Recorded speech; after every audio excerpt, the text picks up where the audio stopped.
11장 마태복음 11장 28절부터 30절 말씀을 우리 함께 다 같이 읽겠습니다.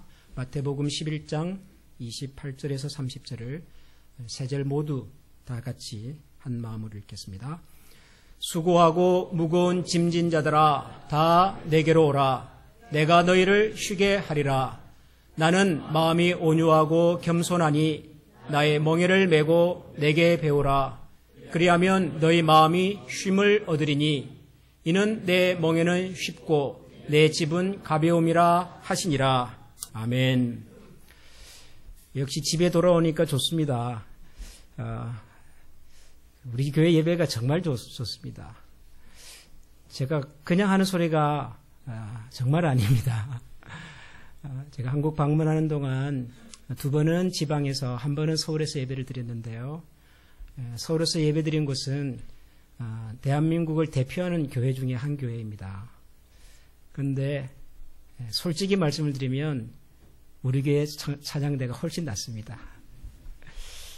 저는 우리 교회 이렇게 예배 드릴 때 특히 성가대와 찬양팀들이 예배할 때 뭔가 좀 부족해 보이는데 여러분 그렇죠? 그런데 그 속에 또 묘한 매력이 있고 감동이 있거든요. 오늘도 이렇게 성가대에서 준비해 주신 찬양, 또 찬양팀에서 함께 나눠주신 찬양이 참 좋습니다. 정말 우리 교회 최고입니다. 우리 수고하신 분들께 격려의 마음을 박수 한번 하겠습니다. 감사합니다. 여러분들께서 기도 많이 해주셔서 저희 멋진 장례식은 은혜롭게 잘 마치고 돌아왔습니다. 부모를 여인 모든 자녀들의 마음이 다 힘들고 아프겠지요. 근데 제게는 또 남다른 또 그런 시간들이었던 것 같습니다. 제가 외동아들이거든요. 아들 하나 낳아서 참 고생 많이 하셨는데 그런 모친과 더 많은 시간을 가지지 못했구나. 어머니를 여인 슬픔보다도 좀 자식으로서 효도를 충분히 못했구나 하는 그런 죄송한 마음이 사실은 더 컸습니다. 그래도 정말 감사한 것은 저희 모친과 마지막 한 주간을 아주 진하게 보냈습니다. 정말 진하게 시간을 잘 보내게 해주신 것이 너무 감사했고 지난주에 제가 목회 컬럼을 통해서도 여러분과 나누었습니다마는 정말 감사드릴 수 있는 많은 제목들이 있었습니다. 다시 한번 그런 시간을 가질 수 있도록 기도해 주시고 또 배려해 주신 여러분들께 진심으로 감사를 드립니다. 오늘 우리가 마태복음 11장에 있는 아주 유명한 말씀 한 곳을 같이 읽었습니다. 수고하고 무거운 짐진 자들아 다 내게로 오라. 내가 너희를 쉬게 하리라. 나는 마음이 온유하고 겸손하니 나의 멍에를 메고 내게 배우라. 그리하면 너희 마음이 쉼을 얻으리니 이는 내 멍에는 쉽고 내 짐은 가벼움이라. 예수님께서 우리 한 사람 한 사람을 나름대로 우리 인생의 무거운 짐과 또 수고와 아픔을 가지고 살아가는 우리 인생을 초대해 주시고 또 초대만 하신 것이 아니라 우리 인생의 무거운 짐을 덜어주시겠다고 쉬게 해주시겠다고 마음의 평안을 허락해 주시겠다고 약속하시는 아주 귀하고 또 은혜로운 그 말씀입니다. 그런데 이 말씀을 그냥 읽고 지나가면 은혜가 되는데요. 그런데 좀 자세히 들여다보면 이건 뭔가 하는 생각을 또 하게도 되는 말씀입니다. 왜냐하면 예수님께서 우리의 무거운 짐을 우리 인생의 무거운 어려움들을 덜어주시겠다, 쉬게 해주시겠다, 마음의 평안을 주시겠다 하는 말씀이 참 힘이 되고 좋은 말씀인데 그렇게 하시는 방법이 좀 독특하기 때문입니다. 우리 인생에 무거운 짐이 만약 있다면 그래서 우리에게 쉼을 주시겠다면 보통의 방법은 이런 것이죠. 우리 인생의 무거운 짐을 내가 대신 져주겠다. 혹은 우리 인생의 무거운 삶의 무게를 내가 덜어주겠다. 그렇게 하는 것이 우리를 쉬게 하는 것이고 우리의 마음에 평안을 주시는 일반적인 방법입니다. 그런데 예수님께서는 우리 인생의 무거운 짐을 내가 대신 져주겠다거나 혹은 덜어주겠다는 것이 아니라 내게로 와서 나의 멍에를 메라. 그렇게 말씀을 하셨습니다. 이미 우리의 어깨에 무거운 인생의 짐이 있는데, 이미 우리에게 수고하는 우리 수고가 있는데 그 위에다가 예수님의 멍에까지 더 메라고 말씀을 하십니다. 여러분, 이거는 쉬는 방법일까요? 아니면 더 힘들게 하는 방법일까요? 이왕에 짐을 지고 가는 사람에게 짐 하나 더 보태주면 그게 쉬는 겁니까? 힘들게 하는 겁니까? 당연히 더 힘들어지는 거겠죠. 우리가 아는 쉬게 하는 방식하고는 다른 내용이지요. 그래서 이 말씀이 뭔가 하는 생각을 하게 된다는 겁니다. 분명히 예수님은 수고하고 무거운 짐진 자들아 다 내게로 와라. 내가 너희를 쉬게 해주겠다고 하셨으면서 쉬게 하시는 방법이 우리에게 또 다른 멍에를 매라는 방법이니까 이게 뭔가 하는 생각을 하게 되지요. 근데 우리가 이런 생각을 하게 되는 것은 이제 이 멍에에 대한 우리의 경험과 예수님께서 말씀하시는 멍에가 좀 다르기 때문입니다. 멍에는 우리 옛날 시골에서 농사 지어 보신 어른들은 다 아시듯이 소가 밭을 갈기 위해서 쟁기를 끌고 가기 위해서 소의 어깨다가 만들어 놓은 굴레죠, 굴레. 나무로 잘 다듬어 가지고 건장한 소 어깨다가 이 멍에를 매면 그걸 가지고 끌고 가는 거죠. 근데 지금 사진은 너무 일찍 나왔습니다. 조금 이따가 나오셔도 돼요, 이 사진은. 우리가 알고 있는 멍에는 사실 1인용이에요, 1인용. 소가 지고 가는데 그걸 1인용 그러니까 좀 적합하지는 않지만 아무튼 한 분용입니다, 한 분용. 어깨 하나에 이렇게 메고 소 한 마리가 끌고 가는 멍에지요.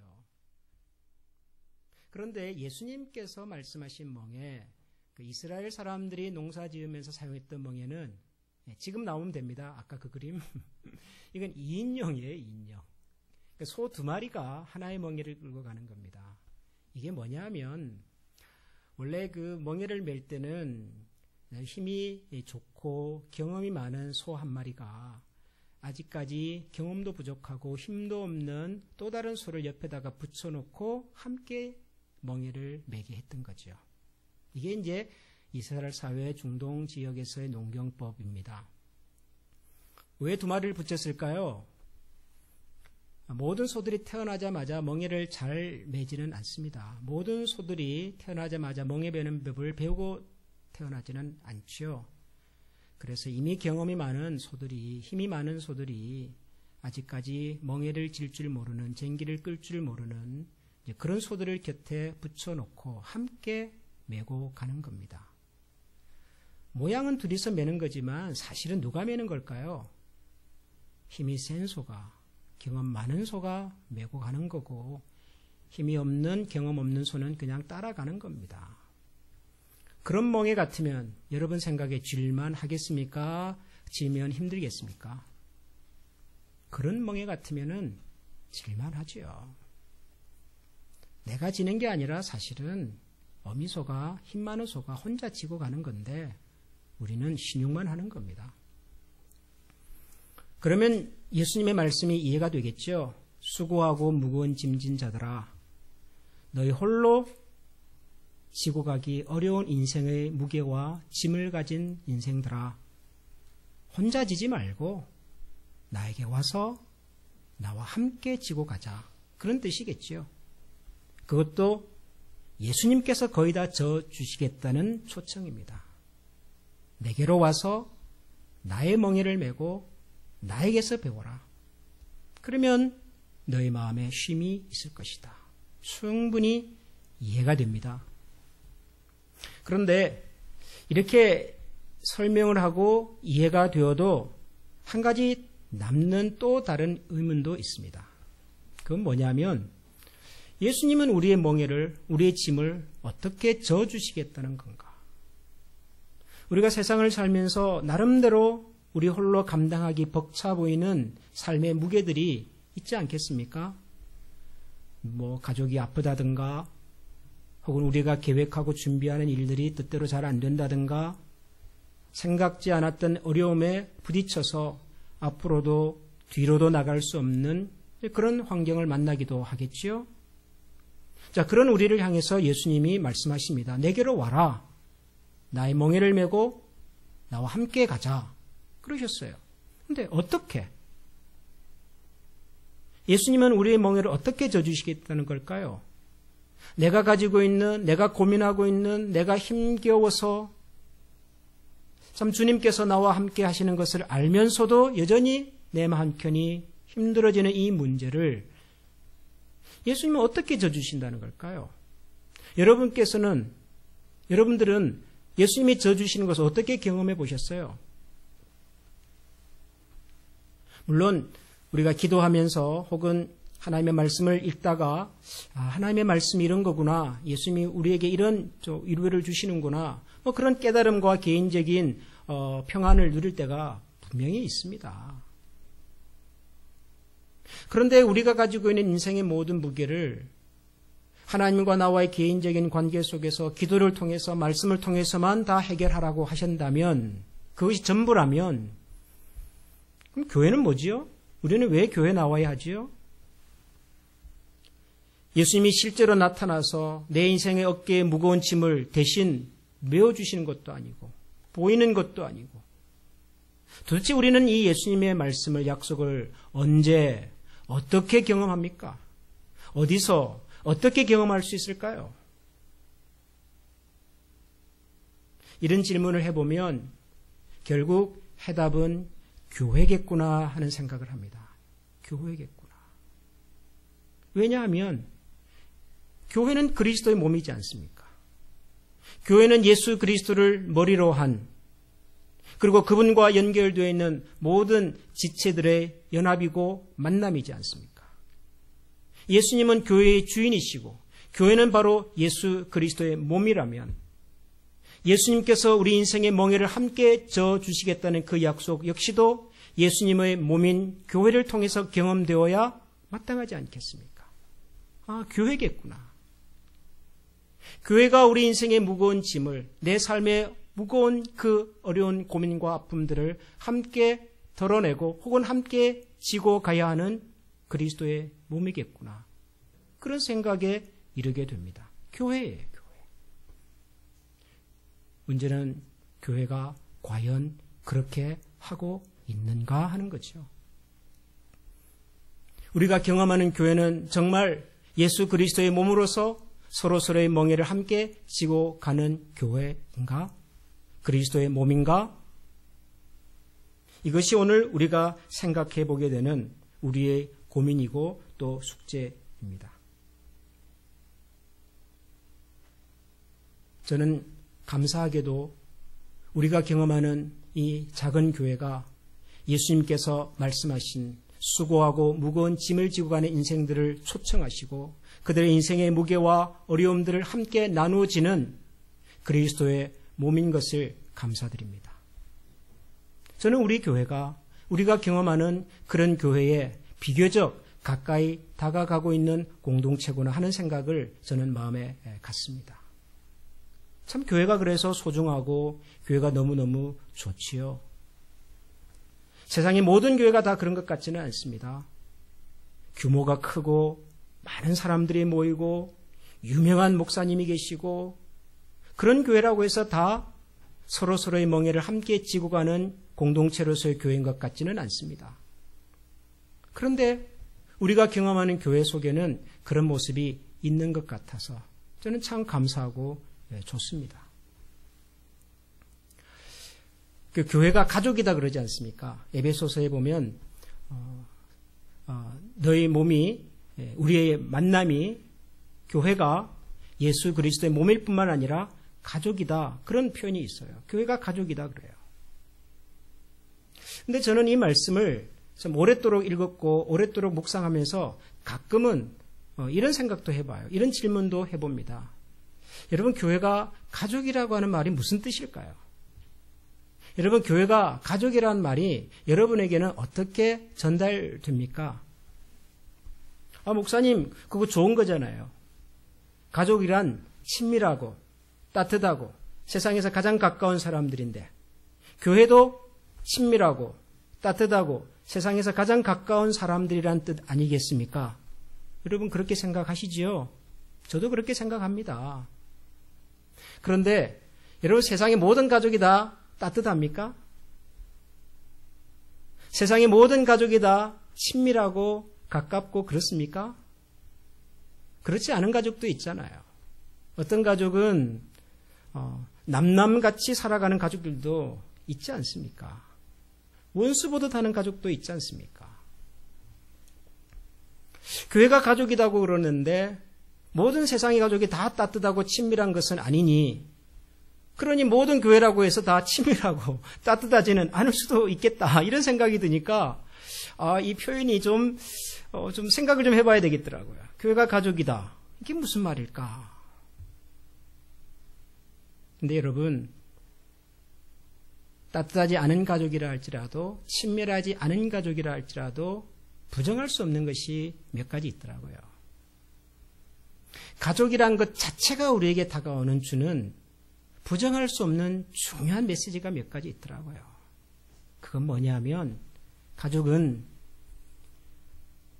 우리가 세상에 태어나서 가장 먼저 만나는 사람들이고, 가족은 우리가 세상을 떠날 때 가장 마지막까지 곁에 있어 줄 수 있는 사람들이라고.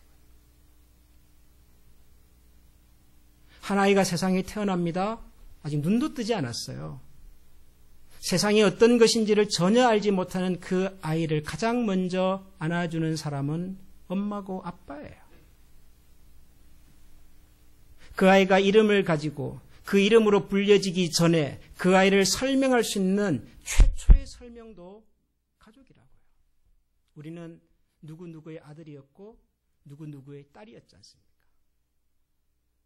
장성에서는 누구누구의 남편이고 누구누구의 아내가 되고요. 그리고 자녀를 낳아 기를 때는 또 우리는 누구누구의 아버지고 누구누구의 어머니입니다. 우리 자신을 설명하는 여러 가지 설명들이 있겠으나 세상에서 가장 먼저 우리를 설명하는 방식은 가족들 속에서, 나를 가장 잘 설명할 수 있는 표현도 가족 속에서였고, 내 인생의 가장 기쁘고 즐거운 순간에도 내 곁에 있었던 사람은 가족이며, 내 인생의 가장 힘들고 아픈 순간에 내 곁에 있었던 사람들도 역시 가족이었다고요. 그 가족들과의 관계가 따뜻하고 훈훈하고 혹은 냉랭하고 차갑고와 상관없이 내 인생에 있어서 나를 가장 잘 설명할 수 있는 것은 가족입니다. 저는 이런 생각을 하면서 그 사람의 이름을 표현하는 방식이 서양과 동양이 좀 다르지 않습니까? 그죠? 이게 서양식으로 사람의 이름을 설명할 때는 먼저 개인의 이름, first name이 먼저 오고 family name이 뒤에 나오죠. Donald Trump, LeBron James.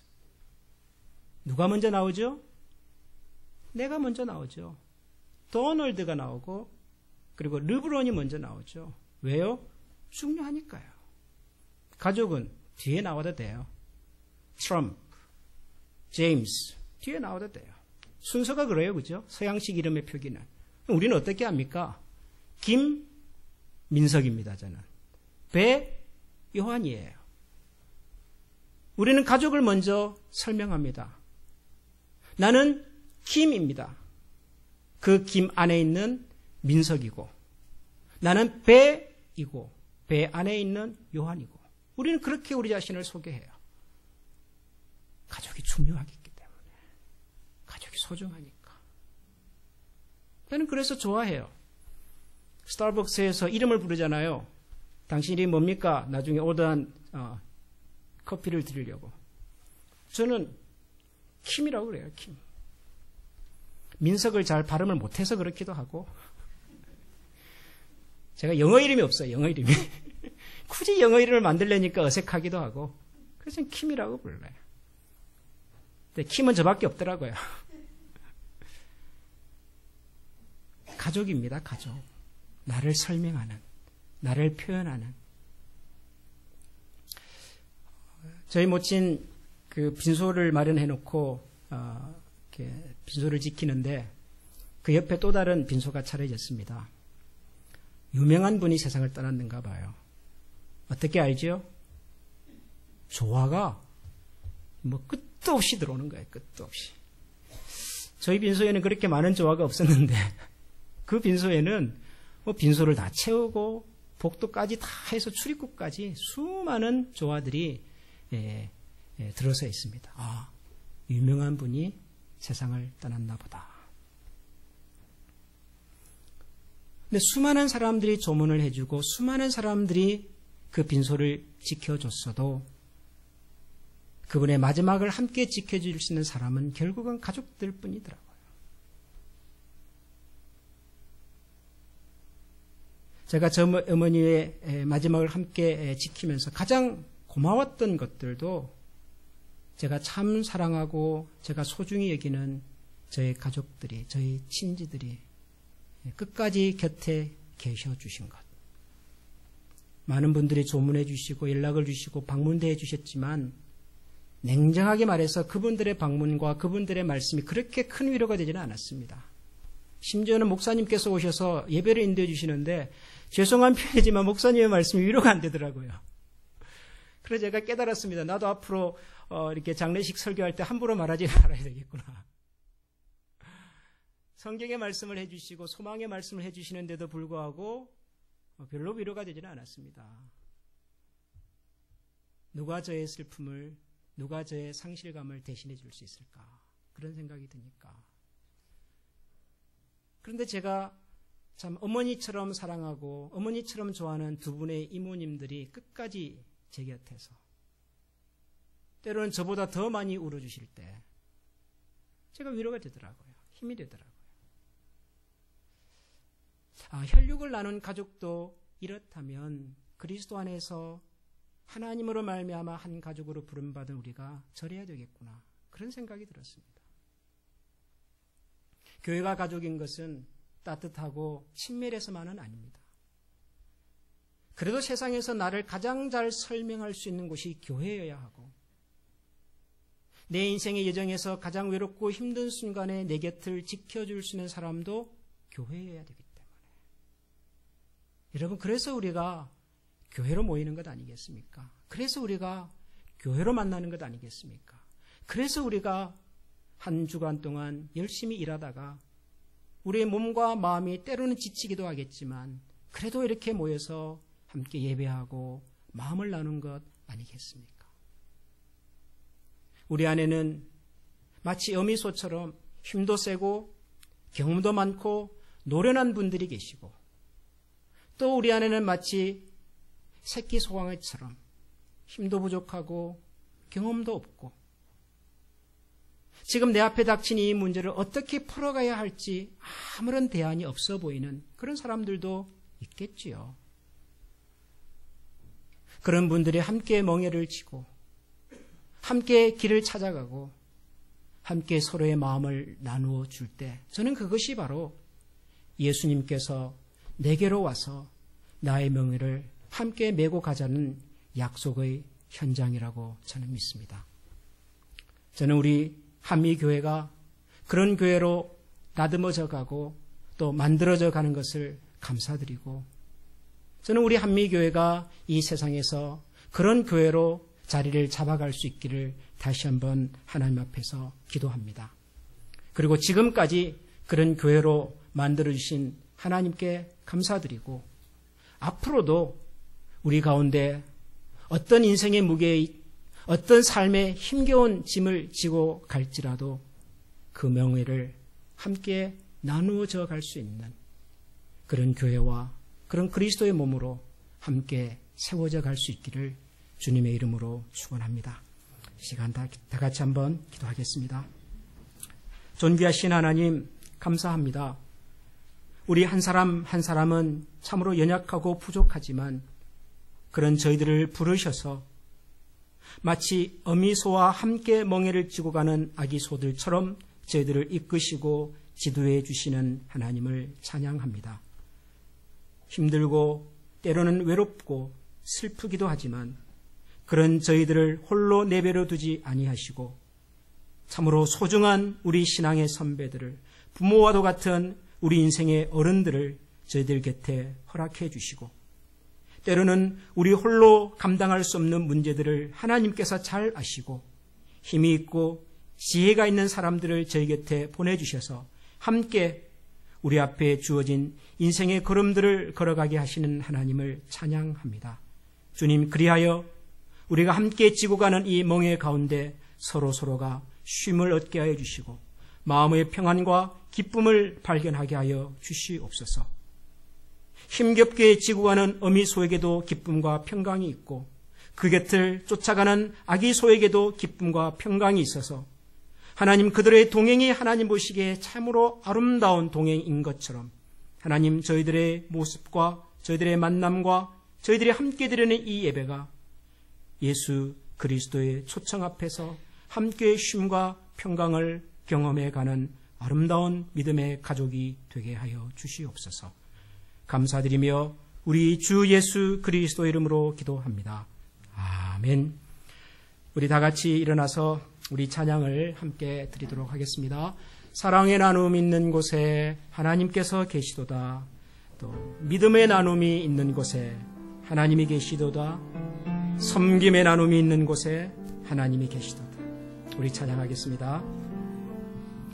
사랑의 나눔 있는 곳에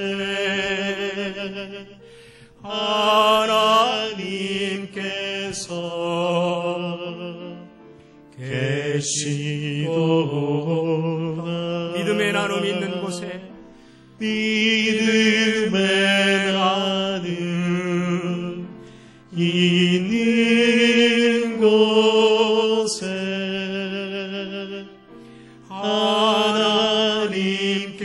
하나님께서 계시도다. 섬김의 나눔이 있는 곳에 섬김의 나눔 있는 곳에 하나님께서 계시도다. 우리 마지막으로 한 번 더 사랑의 나눔이 있는 곳에 사랑의 나눔 있는 곳에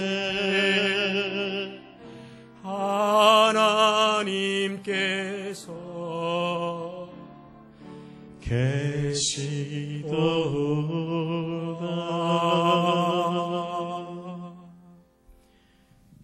사랑의 나눔이 있는 이곳에, 위로와 섬김의 나눔이 있는 이곳에, 그리고 서로를 향한 격려와 그리고 배려의 나눔이 있는 이곳에 하나님이 계심을 알고 그 하나님을 만나며 그 하나님으로 말미암아 삶의 희망과 소망을 다시 한번 굳게 붙들기를 원하는 모든 주의 백성들 머리 위에 우리 주 예수 그리스도의 은혜와 하나님의 사랑과 성령의 교통하시는 은혜가 영원토록 함께 하시기를 축원하옵나이다.